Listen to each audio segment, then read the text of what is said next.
first in the line we're going to be doing is it's called the Sixpar Z120 IP, a behemoth of a lamp. We have also second in the line Z120 IP. So this is the sort of the mid-range LED Par, and we also have the Z60, which is a slightly smaller version. Same sort of optics, same sort of system as the one beside it here. So, yeah.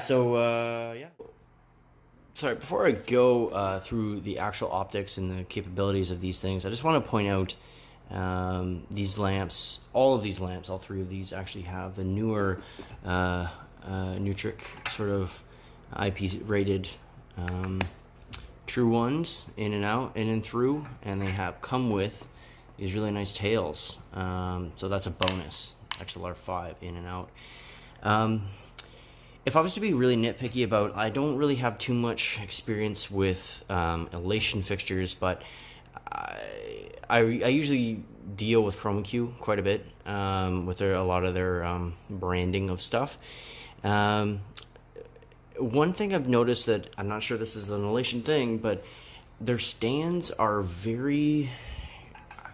they're just awkward.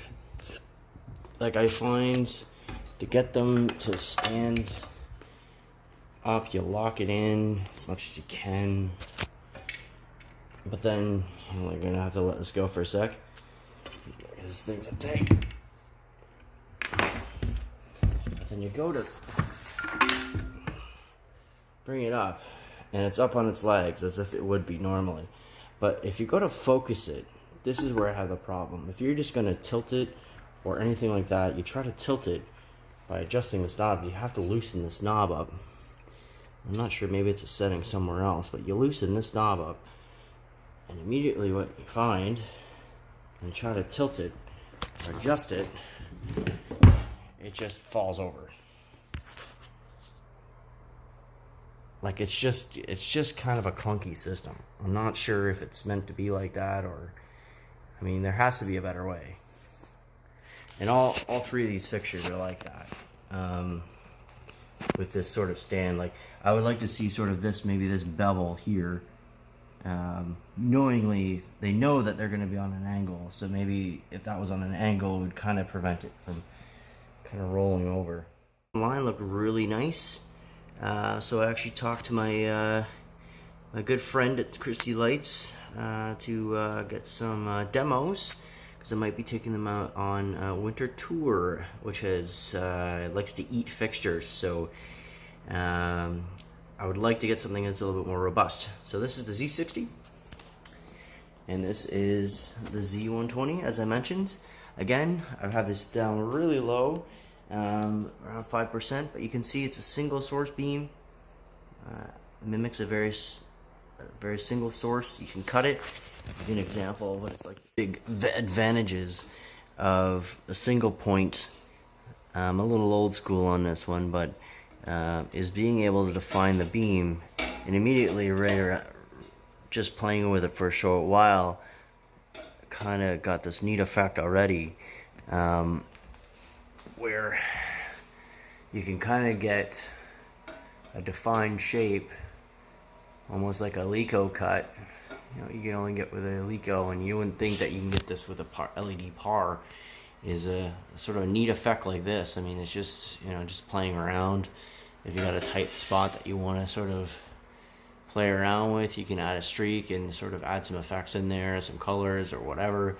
Redefine the beam to sort of do this. The other thing would make this Par really great is if it actually had a focus as well, like it had some sort of Fresnel lens opposed to just the sort of homogenizing beam. Just really allows you to sculpt the light in a really nice way. So this is the effect for that one. So you can see that I'm just like mostly just want to like go through and sort of see how it struggles at lower zoom speeds. Like this one in particular seems to really struggle with a slower speed, it kind of jitters and kind of moves. It's really loud. I find this unit quite loud. The Z120 is quite loud as well for what it is. I find that, you know, I'll be quiet here for a sec.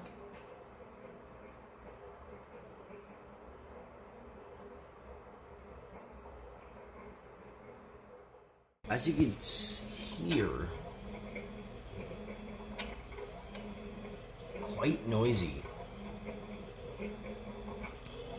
Quite noisy. This is the Z60, as you can hear. Smoother, much quieter.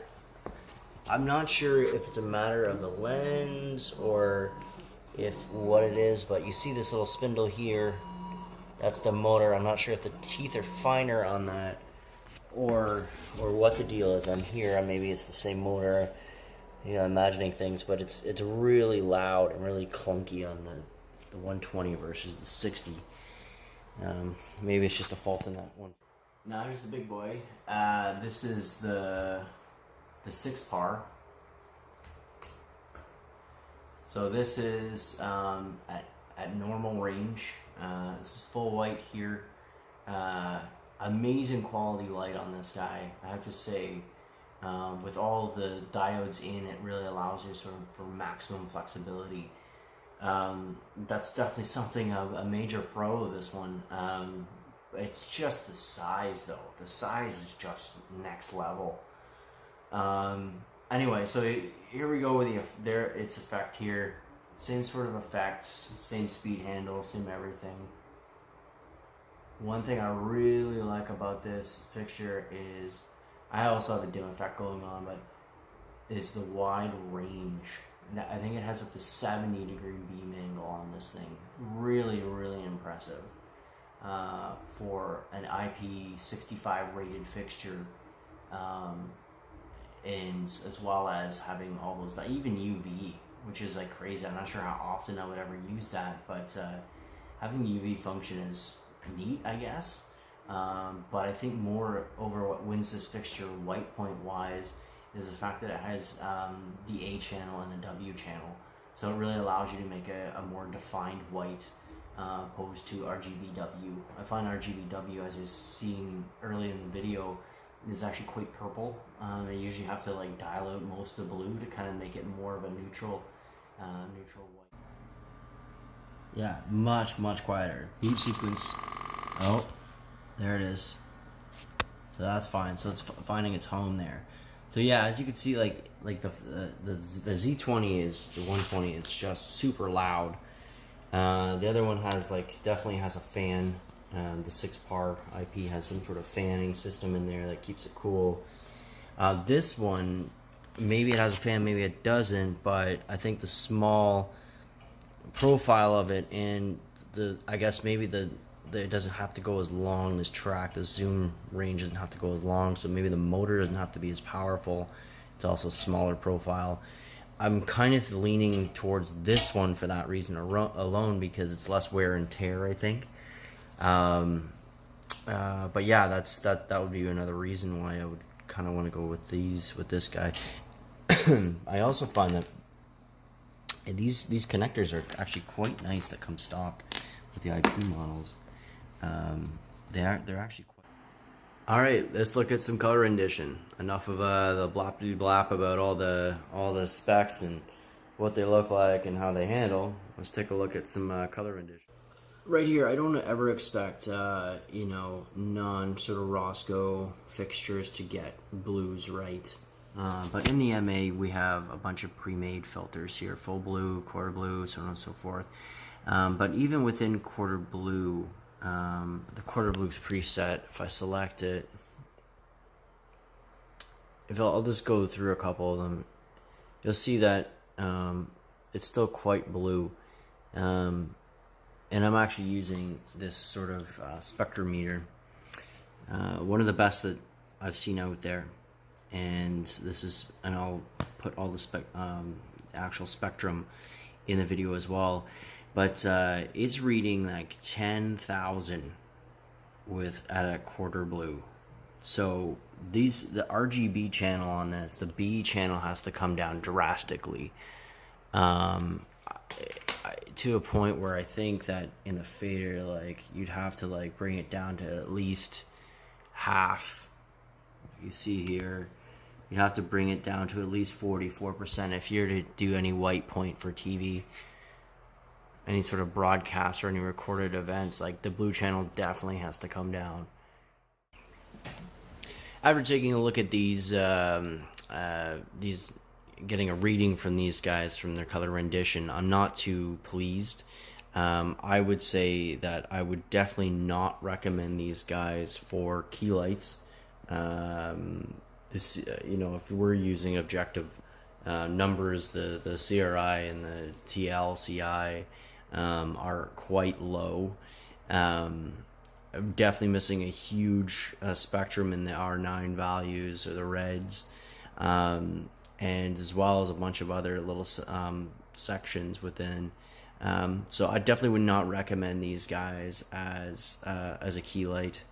I would recommend them as, like, you know, special effects or festival lighting where white point isn't as crucial.